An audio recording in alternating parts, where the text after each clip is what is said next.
আসসালামু আলাইকুম বিবরান, তোমাদেরকে সবাইকে স্বাগতম আবার নতুন আরেকটি ভিডিওতে। তো আজকে আমরা জানবো কম্পিউটার যে আমরা যে ভাষা এগুলো ইউজ করি বা কম্পিউটার ল্যাঙ্গুয়েজের যে স্ট্রাকচার বা মূলত আমরা সি প্রোগ্রামের যে স্ট্রাকচার ওইটা জানার চেষ্টা করব। তো দেখো, প্রথমে যদি আমি হচ্ছে এই জায়গায় আমরা একটা উদাহরণের মাধ্যমে বা একটা স্ট্রাকচার অফ সি প্রোগ্রাম নিয়ে আসছি, তো এইটা দেখে আমরা বোঝার চেষ্টা করব যে আমরা যে সি প্রোগ্রামগুলো লিখবো ওইটার কি স্ট্রাকচারগুলো আমাকে মেনটেন করতে হবে। তো দেখো, এই যে সর্বপ্রথম যেটা থাকবে ওইটা হচ্ছে আমাদের ডকুমেন্টেশন সেকশন। এটা আপাতত তোমাদেরকে না বুঝলেও চলবে। এরপর হচ্ছে আমাদের লিঙ্ক ফাইল বা ইনক্লুশন সেকশন। সো একটু ওয়েট। হ্যাঁ, সো দেখো, সর্বপ্রথম আমাদের যেটা জানতে হবে সেটা হচ্ছে ডকুমেন্টেশন সেকশন। এটা সর্বপ্রথম থাকবে। এরপরে লিঙ্ক ফাইল এক্সটেনশন সেকশন। এটা মূলত হচ্ছে আমাদের যে এই যে studio dot H, conio dot H, hash include দিয়ে লিখতেছি, এগুলো মূলত হচ্ছে আমাদের বিভিন্ন ধরনের লাইব্রেরি ফাংশন বা লিঙ্ক যে ফাংশন এগুলা। তো এগুলো আমাদেরকে দিতে হলে আমাদের যে ডকুমেন্টেশন সেকশন আছে ওইটা নিচে দিতে হবে। এবং এরপরে হচ্ছে আমাদের ডেফিনেশন সেকশন। এই জায়গায় হচ্ছে আমাদের হ্যাজ ডিফাইন।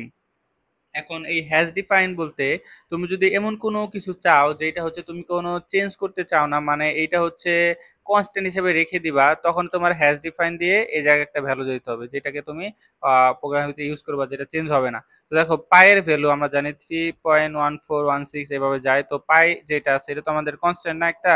তো এই যাতে চেঞ্জ না হয় এর জন্য হ্যাশ ডিফাইনের মাধ্যমে আমাদের ডেফিনেশন সেকশনে আমাদের ইউজ করতে হবে। এরপরে আমরা হচ্ছে গ্লোবাল ডিক্লারেশন সেকশন। এইটাও তোমাদেরকে আপাতত জানতে হবে না, তবে এটা মনে রাখবা যে এটা ডিফাইন সেকশনের পরে যে থাকে, যদি এটা হচ্ছে আমাদের গ্লোবাল ডিক্লারেশন সেকশন।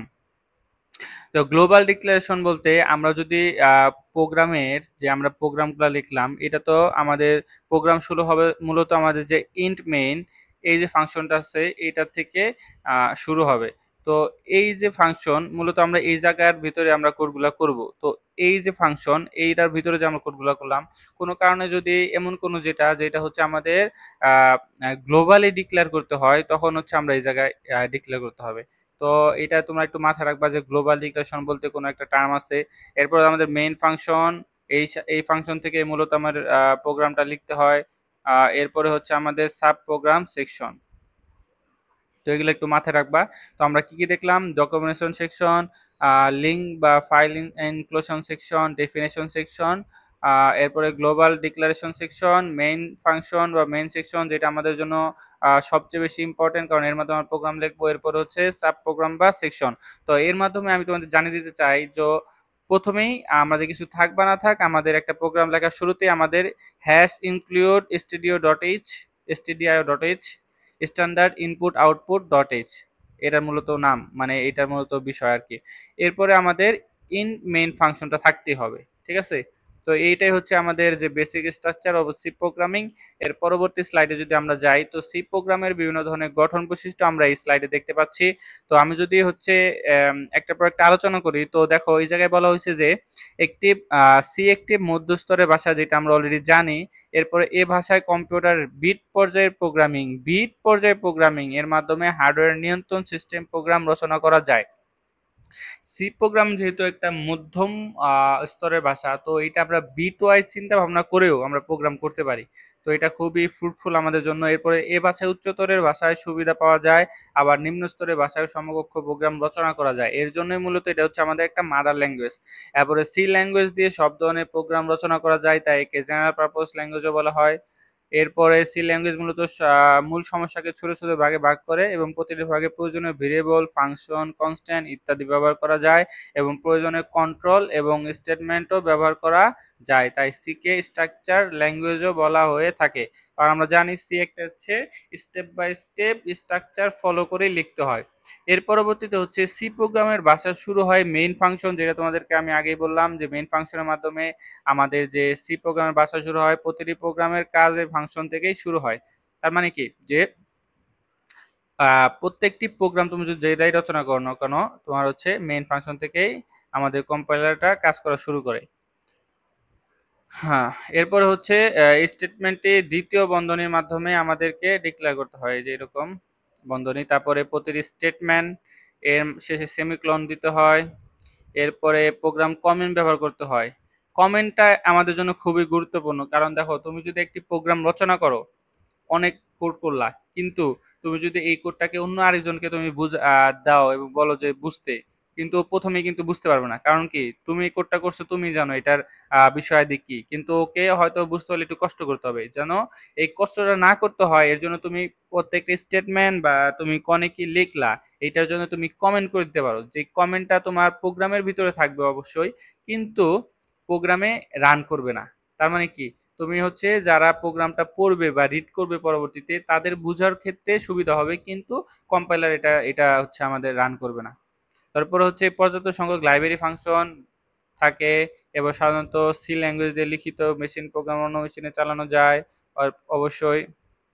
এরপরে এতে পর্যাপ্ত সংখ্যক কম্পাউন্ড অপারেটর থাকে, এই যে plus, equal to, equal to, এরপরে হচ্ছে আমাদের মাল্টিপ্লাই ইত্যাদি ইত্যাদি কম্পাউন্ড অপারেটর রয়েছে। এর পরবর্তী স্লাইডে যদি আমি যাই, তো ডেটা টাইপ। তো ডেটা টাইপ সম্পর্কে আলোচনা করার আগে তো তোমাদেরকে বুঝতে হবে যে আমরা কি করি গণিতে।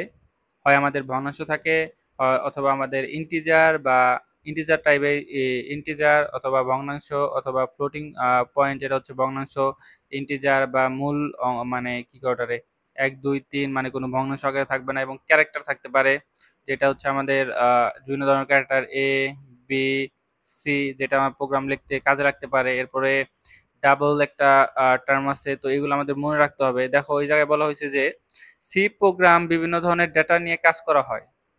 ক্যারেক্টার থাকতে পারে, ইন্টিজার থাকতে পারে, ফ্লোট থাকতে পারে। প্রোগ্রামে সাধারণত ডেটা ইনপুট করা হয় এবং প্রোগ্রাম ডেটা প্রসেস করে আউটপুট প্রদান করে থাকে। কোনো ধরনের ডেটা ইনপুট নিয়ে প্রোগ্রামটা আগেই উল্লেখ করে দিতে হয় তুমি কোন ধরনের ডাটা নিয়ে কাজ করবে।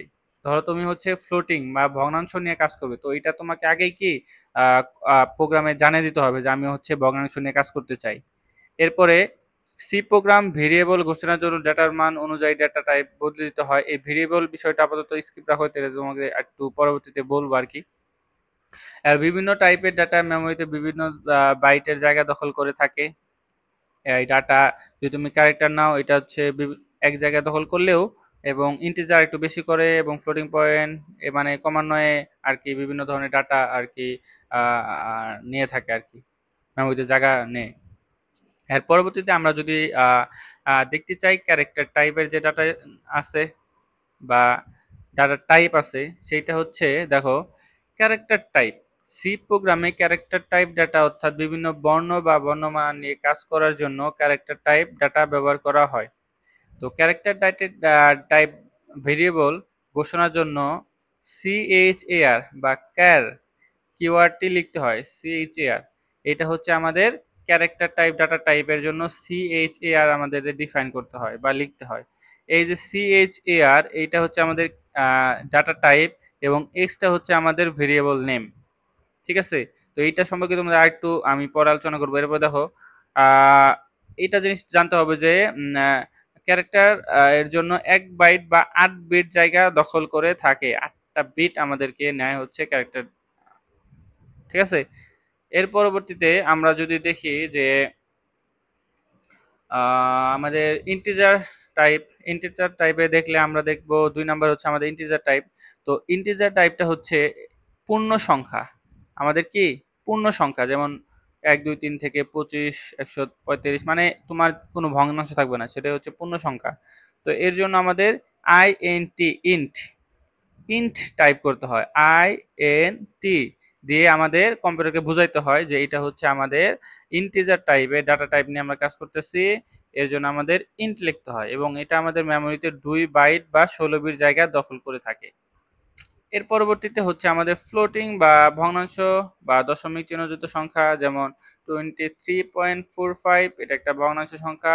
তো এইটা লেখার জন্য আমাদেরকে FLOAT লিখতে হয়, বা ফ্লোট কিওয়ার্ডটি বা ফ্লোট যে ডাটা টাইপ আছে ওইটা আমাদেরকে লিখতে হয়। ঠিক আছে? তো পরবর্তীতে আমাদের হচ্ছে ডাবল টাইপ ডাটা টাইপ। তো সি প্রোগ্রাম ফ্লোটের চেয়ে বড় দশমিক চিহ্নযুক্ত সংখ্যা বা এক্সপোনেনশিয়াল বা সায়েন্টিফিক ফরম্যাট সংখ্যা এগুলো লেখার জন্য আমাদের বা ডাটা টাইপ হচ্ছে ডাবল ডাটা টাইপ। তো দেখো এটা হচ্ছে আমার মেমোরিতে ৮ বাইট জায়গা দখল করে।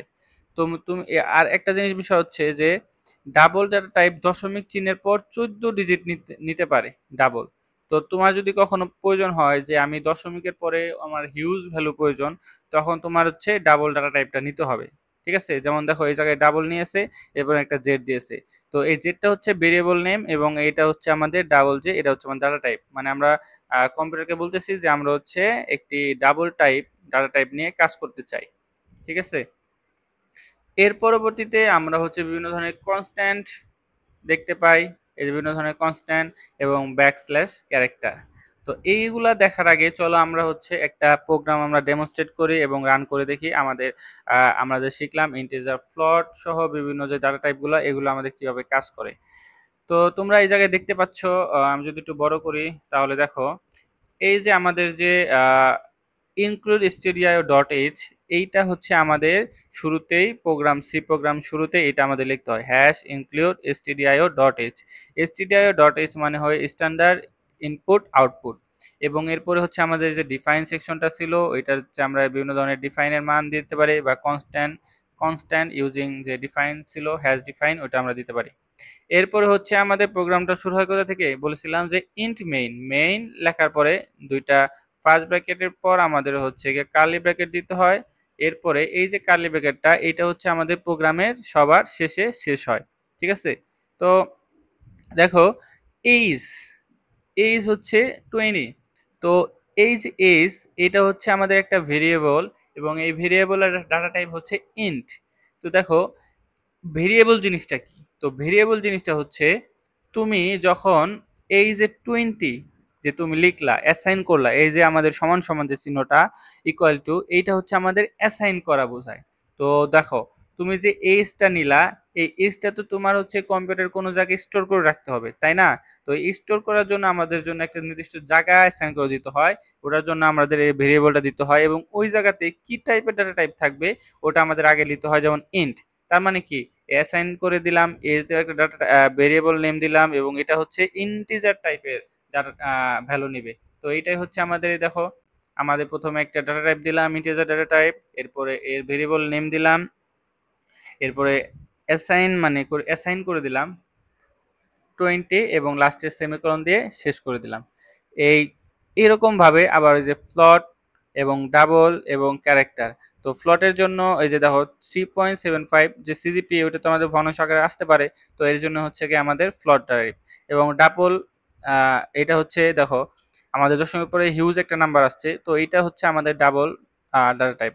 পরে ক্যারেক্টারের জন্য হচ্ছে আমাদের কি একটা ক্যারেক্টার ডাটা টাইপের জন্য আমাদের হচ্ছে গিয়া সিএইচএআর বা সিএইচএআর লিখতে হয়, ডাটা টাইপটা ডিক্লেয়ার করে দিতে হয়। তো এবং ক্যারেক্টার ডাটা টাইপ লেখার আগে আমাদের আরেকটা বিষয় সতর্ক থাকতে হবে যে আমাদের যে সেমিকোলন বা সেমিকোলন না সরি যে এই যে কোয়ার্টের যে একটা যে চিহ্নগুলো আছে দেখো ক্যারেক্টার লেখার জন্য এইটা দিতে হবে এবং কিন্তু ইন্টিজার কিংবা ফ্লট এগুলোর ক্ষেত্রে ডাবলের ক্ষেত্রে আমাদের এগুলো দিতে হয় না। সো দেখো ডেজ ইন এ উইক, এখন দেখো এই জায়গায় বলা হচ্ছে স্টুডেন্ট ইনফরমেশন। এই দেখো এই যে কমেন্ট, এই যে এগুলো হচ্ছে কমেন্ট ডাবল স্ল্যাশ দিয়ে আমরা একটা কমেন্ট করে দিতেছি। তো এগুলো হচ্ছে কম্পিউটার এগুলো আমাদের রিড করবে না, শুধু আমাদের যে ডাটা টাইপ থেকে যে ইন্ট এজ 20 এগুলা কম্পিউটার রিড করবে, মানে কম্পিউটার রিড করবে এবং অবজেক্ট করে রূপান্তর করবে। তো এখন আমি যদি এই কম্পিউটারটা রান করি তোমাদের এগুলো বুঝতে হবে না আপাতত। এই যে আমি হচ্ছে কম্পাইল করলাম, এরপরে আমি হচ্ছে প্রোগ্রামটা রান করার চেষ্টা করব। তো দেখি রান হয় কিনা। তো একটু সময় নিবে। সো দেখো স্টুডেন্ট ইনফরমেশন এজ দেওয়া আছে 20 years, CGPA 3.75, distance, grade, days in a week, value of a pi সবগুলোই তো আছে। তো আমাদের প্রোগ্রামটা ঠিকঠাকভাবেই কাজ করছে। তো দেখতে পাচ্ছ যে এইভাবে আমাদের ভেরিয়েবলগুলোকে অ্যাসাইন করে দিতে হয় ইন্টিজার এবং ডাটা টাইপ যেগুলো আছে ফ্লোট, ইন্টিজার, ডাবল, ক্যারেক্টার এবং হ্যাঁ ঠিক আছে এইগুলাই। তো এর পরবর্তীতে আমরা লেকচার ভিডিওগুলোতে পড়বো কনস্ট্যান্ট এবং ব্যাকস্ল্যাশ থেকে শুরু করে আমাদের যে চলক বা ভেরিয়েবল বিষয়টা বলছিলাম তোমাদের পরে বলবো এগুলো নিয়ে। তো আজকে এই পর্যন্তই, টাটা বাই বাই।